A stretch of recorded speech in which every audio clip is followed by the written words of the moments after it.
मेंदरडा में पत्रकार एकता परिषद का अधिवेशन आयोजित हुआ, जिसके तहत मेंदरडा के पत्रकार एकता परिषद के होद्देदारों की बिनहरीफ नियुक्ति हुई। दरअसल ये जो पत्रकार एकता परिषद है वो पूरे गुजरात का सबसे बड़ा और विशाल संगठन है। गुजरात राज्य के 33 जिले और 252 तालुका में कार्यरत है। इस संगठन ने अब ऊंचाई के कई शिखर सर कर लिए हैं। तब इसका श्रेय गुजरात राज्य के एकता परिषद के प्रमुख लाभूभाई कातोड़िया और उनकी टीम को जाता है।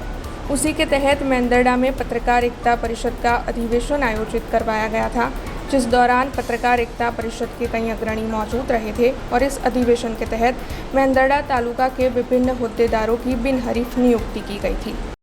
आज रोज मेंदरडा तालुका में पत्रकार एकता परिषदનું अधिवेशन મળ્યું, જેમાં પ્રમુખ તરીકે દેવસીભાઈ સોડડિયાની નિમણૂક કરી છે અને ઉપપ્રમુખ તરીકે બિપિનભાઈ પંડ્યાની નિમણૂક કરી છે શાસનથી। અને તમામ પત્રકારો મિત્રોને આજના દિવસે સંગઠન સારું ચાલે, સારું ચલાવજો એવી મારી શુભકામના। हमसे जुड़े रहने के लिए हमारे YouTube चैनल को सब्सक्राइब करें और नई वीडियो की नोटिफिकेशन के लिए बेल आइकॉन को दबाएं।